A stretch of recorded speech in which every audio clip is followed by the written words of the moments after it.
I mean, I think it's just poetry and it's positive neurolinguistic programming. So people who don't enjoy poetry, I think they're generally unhappy people. I mean, I've met unhappy people that know Rumi, but yet they're still happy because they know Rumi. Because that NLP, that wisdom, that book is that powerful to the human psyche. It's about, love, joy, happiness, you know, knowing that you are with the spirit and that, you can face any challenge or, overcome any hurdle. It's what you might call faith. It's almost like where the sidewalk ends, you know? Well, Alan Watts says it's like, walking a couple feet off the ground. I mean, it's a joke basically because I just think, if you are an atheist or agnostic, it's still a useful tool for programming yourself because everything else sucks. Just take a survey, go on this app, listen to what you listen to. It's fucking garbage. So if it's garbage here, I mean, a lot of shit elsewhere is also garbage. So it's up to you to utilize this amazing thing called a book. Many people here have forgotten what a book is. Yeah, like the Giving Tree, right? Like that's a great hypnosis, you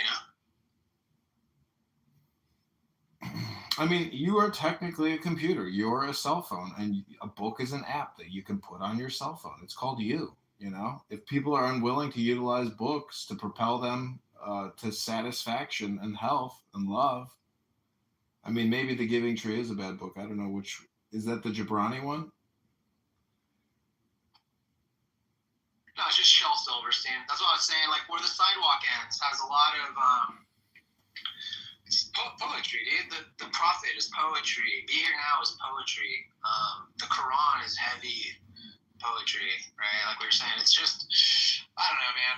It's like endless. It's endless what I can look into and be hypnotized by, right?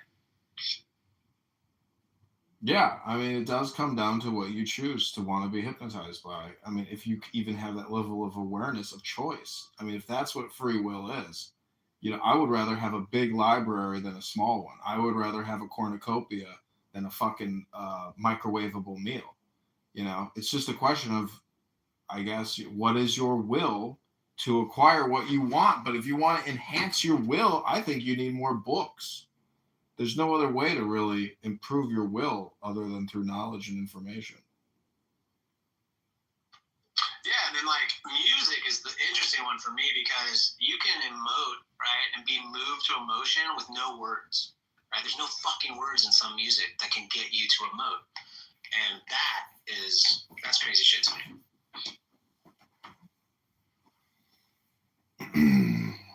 Well, I think it's crazy that people just come to a social audio chat app and make excuses or say that it's not fully enveloping. I mean, it totally takes your attention. And many people will say, oh, I am doing things while I'm listening. I am being productive. No, most people here are not being productive because they're engaged and focused listening to what they're fucking listening to. So you might as well choose an audiobook or some other programming which is much, much higher value. Technically, this is a dehypnosis room if you film it and play it back. It's like reverse engineering Dinner for Schmucks. I mean, you are filming Dinner for Schmucks. So I think it's useful if you create a library or content to create contentment for people that suffer from, abusing themselves. Because in many ways, what a lot of theists and atheists are doing to themselves is sadomasochistic. They're wasting their fucking lives on stupid bullshit communication. And I am capturing it, hoping to rebottle it and sell it to Netflix for the 2025 fall lineup, starring Honey Badger, Paco, and Ron. They're wasting their time how?